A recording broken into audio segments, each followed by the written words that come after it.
Bien, Bea, muchas gracias. Entonces queda hecha la invitación para lo que se va a vivir allí con el Tocó Venir. Les decíamos que íbamos a conversar sobre salud y más concretamente sobre patologías del cuello uterino. Y para eso recibimos a la doctora Luciana Bertolino, ginecóloga y presidenta de la Sociedad de Patologías del Tracto Genital Inferior, Colposcopía y Citología del Uruguay. El cáncer de cuello uterino es 100% evitable. Sin embargo, 136 mujeres fallecen por año por estas patologías en nuestro país. Primero que nada, bienvenida. Y bueno, ¿cómo es que se da esa situación en Uruguay? Bueno, muchas gracias por la invitación. Para nosotros hoy es un día especial porque es el Día Internacional de Prevención de Cáncer de Cuello de Útero y por eso nos parece sumamente importante poder estar acá.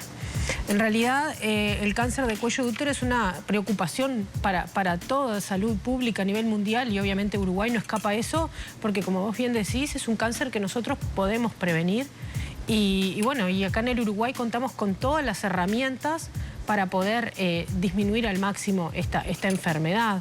Entonces es sumamente importante informarse, bueno, vacunarse, que ahora quizá hablamos de eso, bueno, y hacer los controles con el ginecólogo y hacer el Papa Nicolau o ahora, bueno, este nuevo test que todos saben que incorporamos, que es el test de HPV y que son las medidas de prevención que tenemos. Y así podemos evitar estas muertes que, como vos decís, no deberían de existir.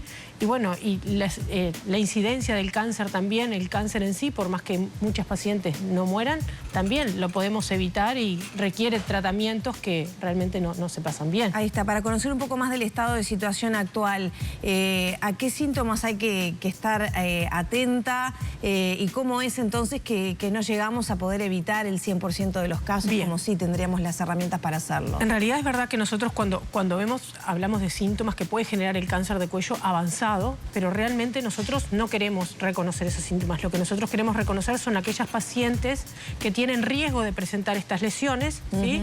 Y detectarlas antes de que aparezcan síntomas. Por eso es sumamente importante ir a los controles, ¿sí? Porque en realidad allí nosotros detectamos por medio del Papa Nicolau o del test de HPV lesiones que no dan síntomas. Y ahí es cuando nosotros queremos y necesitamos actuar para evitar un posible progreso a un cáncer de cuello de útero. Ahora progresivamente se cambió en el sistema de salud el Papa Nicolau, por el test de HPV.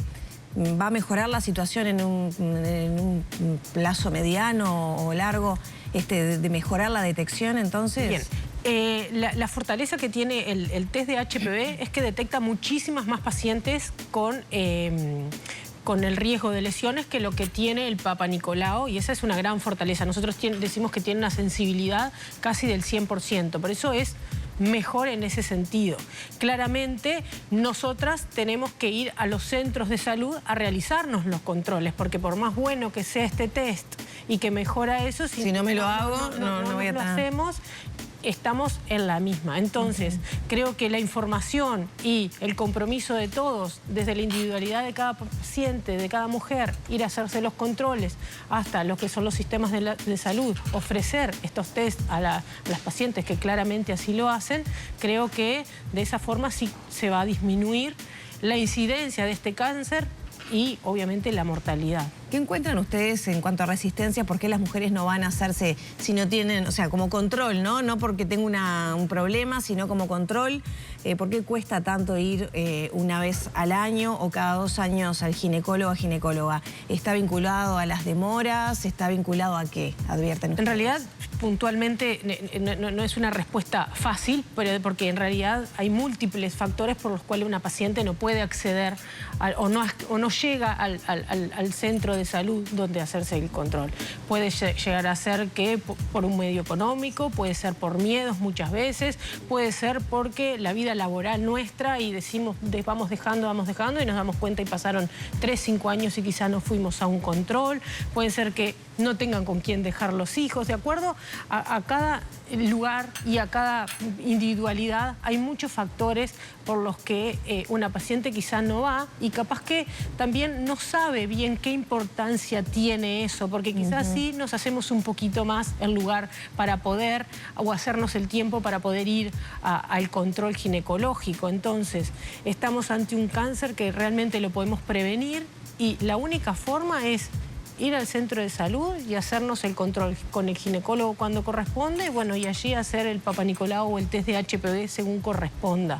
En cuanto a factores de riesgo, mencionabas el HPV, la presencia, muchas mujeres tienen el virus, aquí hay que prestar atención, no todas las que tienen presencia del virus van a desarrollar lesiones cancerígenas, para poner un poco en contexto y no asustar a nadie tampoco. Bien. El virus del HPV, sí, claramente es el principal factor que genera el cáncer de cuello de útero, pero es como que más del 80, casi 90% de la población que ha iniciado las relaciones sexuales lo va a tener en algún momento de su vida en forma activa, ya sea hombres o mujeres, ¿no?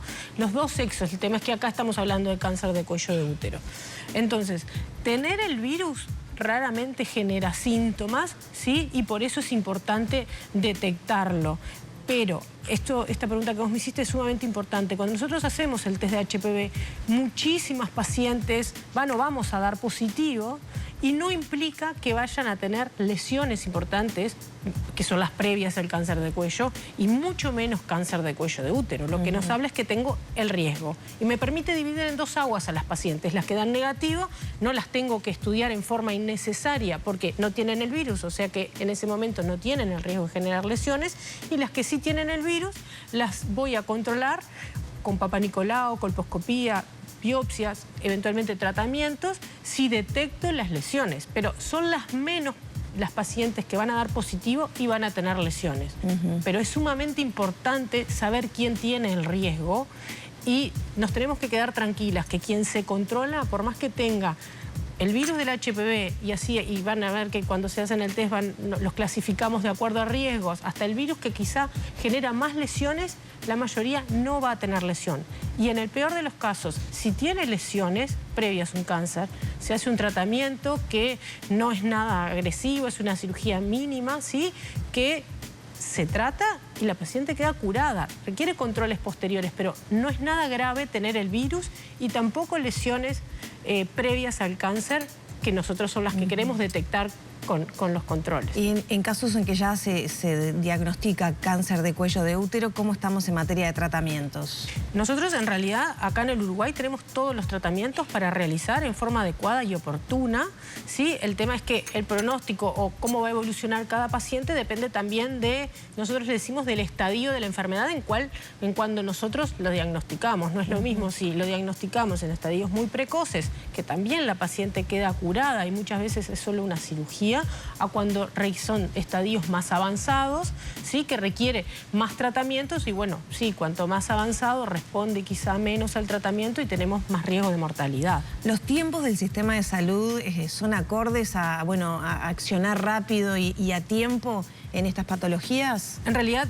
no tengo globalmente cómo ocurre en cada lugar, pero en la experiencia sí. Habitualmente nosotros cuando tenemos, independientemente de la institución, ya sea pública o privada, cuando se tienen resultados alterados, se cita a las pacientes, eso hablando de test de HPV o de Papa Nicolau, pero cuando ya hablamos de biopsias o de resultados que pueden mostrar lesiones de alto grado o incluso cáncer, hay un sistema que se encarga de, si bien la paciente tiene que ir a retirar sus resultados, también de contactar a la paciente para realizar el tratamiento lo más oportunamente posible, y creo que en eso sí no hay demasiadas dificultades. Ya está disponible la vacuna hace unos años para niñas y también para varones. ¿Cuándo podría empezar a verse un efecto preventivo con esas vacunas para, bueno, resolver el tema del HPV? Yo creo que ya se tiene que estar viendo. En el 2013 se ingresó gratuita la vacuna a nuestro país.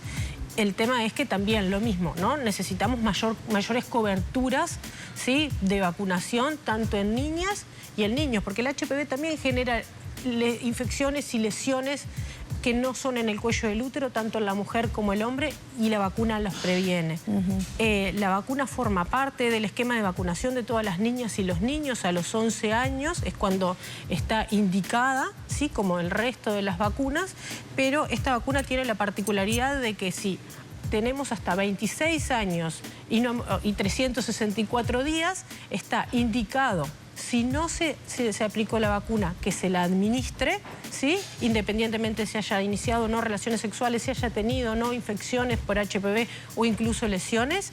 Y si solo se administró una dosis, que complete el esquema independientemente de la cantidad de tiempo que haya pasado. No hay que iniciar de nuevo, Bien. no hay que retomar de cero, pero sí es importante completar la vacunación. Y de esa forma disminuimos la infección, ¿sí?, por los virus más importantes que incluye la vacuna, y directamente van a disminuir las lesiones premalignas, incluso el cáncer de cuello de útero. También es recomendable entonces en los varones, no solo para no, digamos, colaborar a diseminar el virus, sino también para protección personal. Claro, para proteger, obviamente en forma de rebaño, como quien dice, a toda la población y fundamentalmente a las mujeres en lo que es el cáncer de cuello de útero, pero también disminuye la infección en ellos para evitar enfermedades que puede ocasionar a nivel de los genitales masculinos, del periné, del ano, incluso a nivel orofaringeo, de la boca, de la faringe, de la laringe.